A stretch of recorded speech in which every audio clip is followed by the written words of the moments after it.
आध्यात्म वो विषय है जहाँ पर कोई भी शख्स हो, कोई भी इंसान हो, वो तल्लीनता के लिए, सुकून के लिए जगह तलाश करता है। और ऐसी ही एक जगह हम यहाँ पर मौजूद हैं, जहाँ पर कुछ बहनें हैं, कुछ भाई हैं, सभी सुकून के लिए यहाँ पर आए हैं। इस्कॉन का ये कार्यशाला है। यहाँ पर आज हरि नाम संकीर्तन का एक आयोजन किया गया है। हमारे साथ मध्य प्रदेश के जो प्रमुख हैं प्राणेश्वर प्रभु, वो मौजूद हैं। उनसे हम जानेंगे कि आखिर ये हरि नाम संकीर्तन क्या है। सबसे पहले तो आपका स्वागत है MMS न्यूज़ 24 में। आप पूरी दुनिया घूमते हैं और कई जगह आपने देखा है कि कई देशों में लोग सुकून के लिए जो जगह तलाश करते हैं वो फिर आपके पास आते हैं। तो आखिर क्या है ये कीर्तन, थोड़ा बताएं। जी, जैसे आप तो हरे कृष्णा। पहली बात तो बहुत बहुत धन्यवाद, आप ये इंटरव्यू ले रहे हैं। तो पूरी दुनिया में एक्चुअली इस्कॉन है, पूरे जगत में 650 मंदिर है पूरे इस्कॉन के। और वो इसलिए है, इस चीज़ का डिमांड बहुत है आध्यात्म का, क्योंकि पूरे जगत में अशांति जो है वो फैली हुई है। और अशांति केवल जगह से नहीं होता है, और अशांति का मतलब ये नहीं है कि बहुत आवाज़ आ रहा है, शांति नहीं है। तो शांति या अशांति ये दोनों मन में होते हैं, मन की अशांति या मन की शांति। तो जिस तरह से जो स्कूल है और अस्पताल है ये शरीर का ट्रीटमेंट करते हैं, उसी तरह मन का ट्रीटमेंट और आत्मा का ट्रीटमेंट जो है वो इस्कॉन में होता है। तो केवल आध्यात्मिक जो सेंटर है वहीं पर हो सकता है। तो पूरे विश्व में इस्कॉन भी यही प्रयास कर रहा है कि जितने भी व्यक्ति हैं वो भगवान कृष्ण से जुड़े, गीता और भागवत से जुड़े। और गीता और भागवत में शांति का फॉर्मूला जो है वो दिया हुआ है। भगवान गीता में कहते हैं, भोक्ताराम यज्ञ तपसाम सर्वलोक महेश्वरम सुहृदम सर्वभूतानाम ज्ञात्वा माम शांति मृच्छति।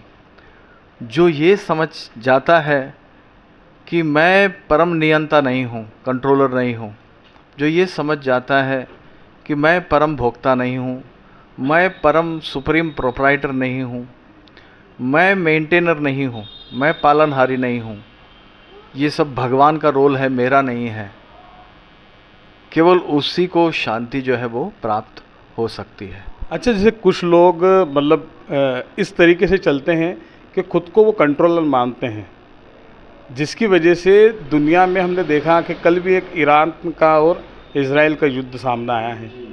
तो मतलब जो खुद को मतलब इस तरीके पर पहुंचा देते हैं कि हम ही सब कुछ हैं। तो ऐसे लोगों के लिए शांति का मैसेज क्या देंगे आप? ऐसे लोगों को शांति का मैसेज यही देंगे कि कुरुक्षेत्र की लड़ाई में भी भगवान शांति दूत बनकर गए थे। और भगवान से उस समय भीम और दूसरे जो पांडव थे, युधिष्ठिर महाराज छोड़कर, ये कह रहे थे कि शांति की क्या आवश्यकता है, चलो लड़ते हैं। तो भगवान ने कहा कि युद्ध से पहले शांति के सारे मार्ग जो है वो अपनाने चाहिए। और जब शांति के सारे मार्ग बंद हो जाएंगे तब धर्म के लिए युद्ध कर सकते हैं। अब ये जो युद्ध चल रहा है अभी इसराइल और ईरान के बीच में, जो कल ही जो है ईरान ने बैलिस्टिक मिसाइल्स छोड़े हैं, तो ये धर्म का युद्ध तो लग नहीं रहा है ना। तो धर्म युद्ध के लिए हिंसा करना ठीक है, बाकी जो है अहिंसा परो धर्मा, यही होना चाहिए। अच्छा, अपने यहाँ पर भी एक आपने अहिंसा परमो धर्मा की बात कही, लेकिन जब इंसान जो है खुद इंसानियत छोड़कर सिर्फ अपना आडंबर दिखाने के लिए और अपना महत्व दिखाने के लिए जब इंसानों को रोंदे, तो उस पर इस्कॉन क्या संदेश देता है?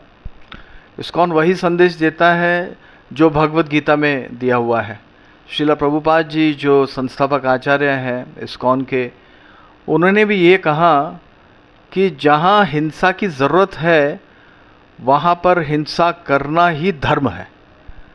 जिस तरह से अगर कोई पुलिस है और पुलिस अगर ये कहे कि मैं अहिंसा परो धर्मो, मैं न चोर को मारूंगा, मैं कुछ नहीं करूंगा, उसको जो गलत है उनको पकड़ूंगा नहीं, तो वो अहिंसा हिंसा बन जाता है सोसाइटी में।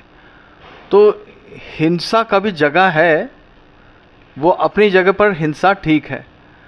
तो वो हमें देखना होगा कि धर्म युद्ध है या नहीं है।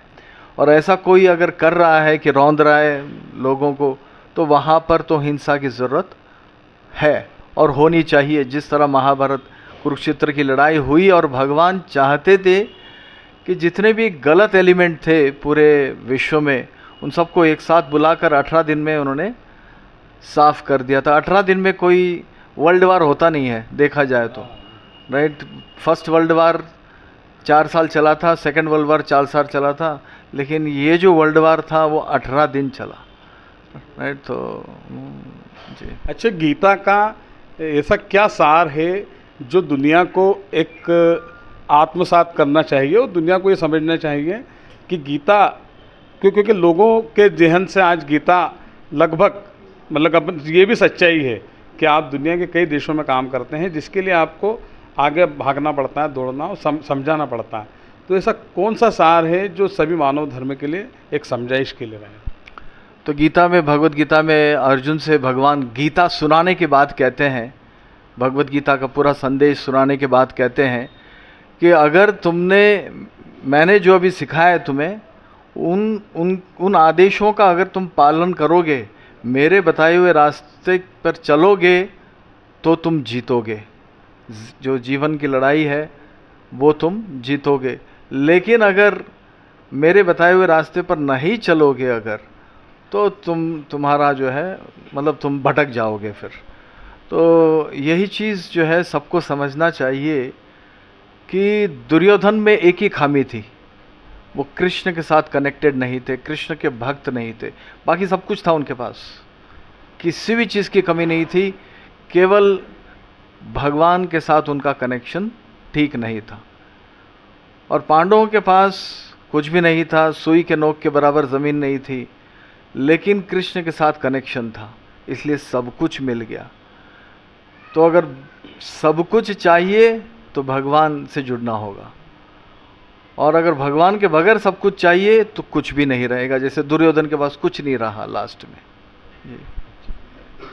ये प्राणेश्वर प्रभु ने बिल्कुल गीता के जो सार था कि सब कुछ चाहिए तो प्रभु से जुड़ना चाहिए, और अगर हम सच्चे मानव हैं, सच्चे इंसान हैं, तो हमें ये जानना चाहिए कि सब कुछ सिर्फ प्रभु ने दिया है।